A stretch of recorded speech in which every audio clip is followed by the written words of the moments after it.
Assalamualaikum warahmatullahi wabarakatuh. Perkenalkan, nama saya Muhammad Ariel Sofian dari kelas PGSD 2B dengan NPM 240661240667. Di sini saya akan membahas tentang mengidentifikasi dampak peristiwa alam.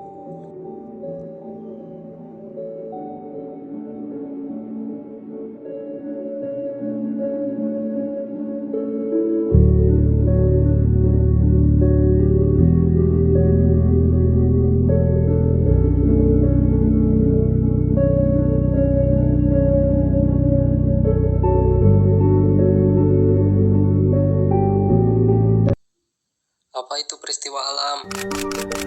Dan banjir hingga ketinggian. Wilayah di Kabupaten Cirebon sampah memenuhi. Terkini di jembatan Cikaso, Sungai Cikaso, ini rumah sudah.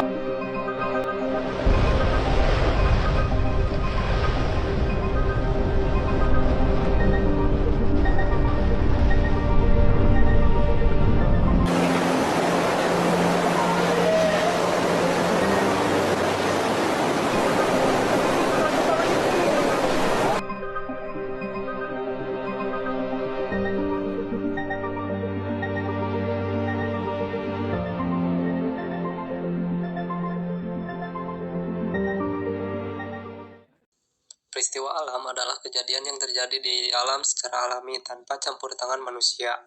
Contohnya gunung meletus, banjir, gempa bumi, tsunami, dan tanah longsor. Peristiwa ini bisa terjadi secara tiba-tiba dan dapat memengaruhi banyak hal di sekitar kita. Untuk poin selanjutnya ada jenis-jenis peristiwa alam. Peristiwa alam dibagi menjadi 3 jenis. Yang pertama ada geologis, seperti gempa bumi dan gunung meletus.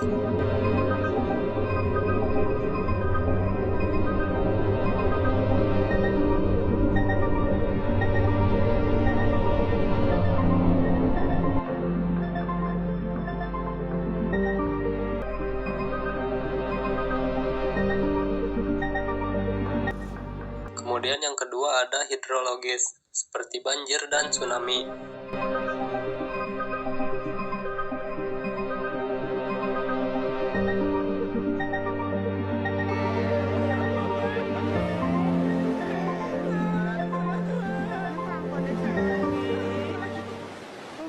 Kemudian yang terakhir atau yang ketiga ada meteorologis, seperti angin puting beliung dan kekeringan.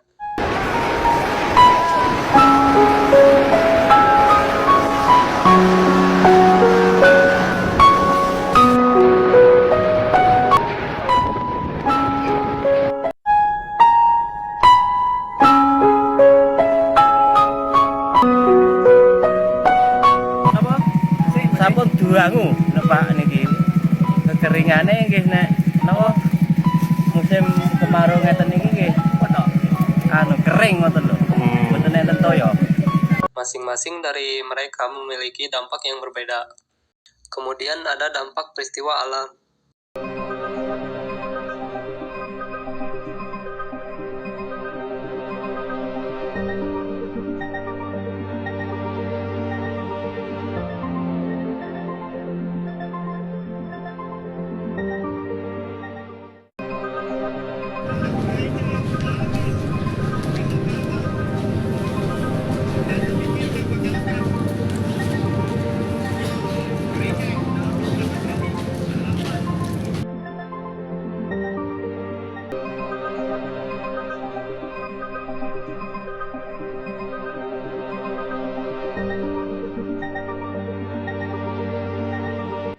Peristiwa alam bisa menyebabkan yang pertama ada dampak sosial.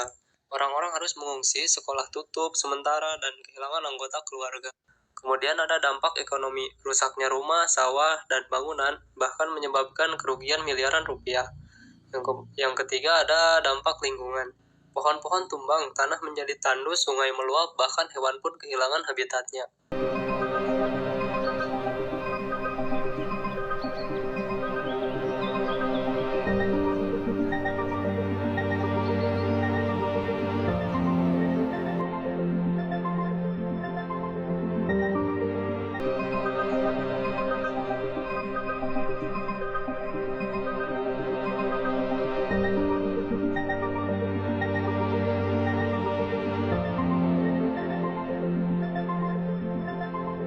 Yang pertama ada letusan Gunung Merapi tahun 2010, menyebabkan ribuan warga harus mengungsi.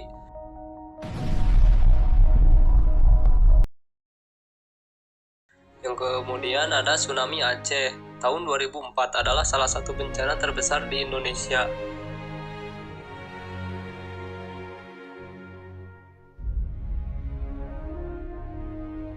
Kemudian ada banjir Jakarta, tiap tahun menyebabkan macet dan sekolah diliburkan.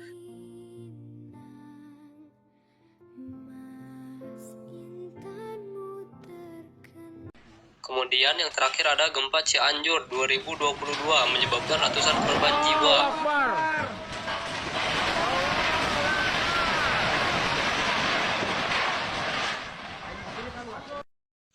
Lalu cara mengurangi dampaknya.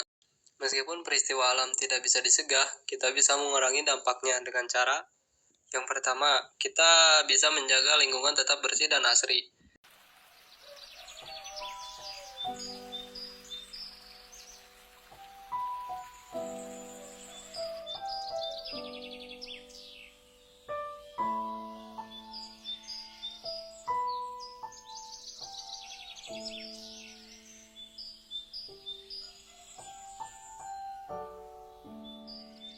Kemudian yang kedua, ikut latihan atau simulasi bencana.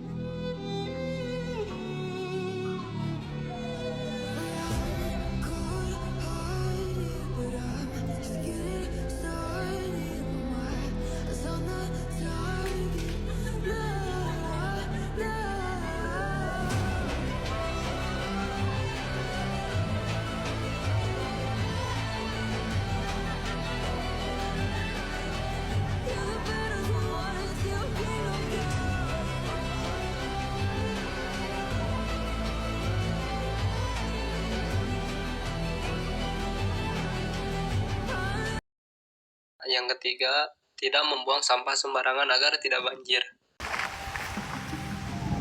Berarti ibu sekarang setiap hari buang sampah ke sini?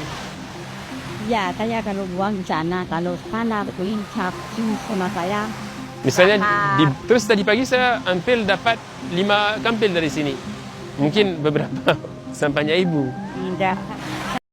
Yang keempat, mengetahui jalur evakuasi dan tanda peringatan.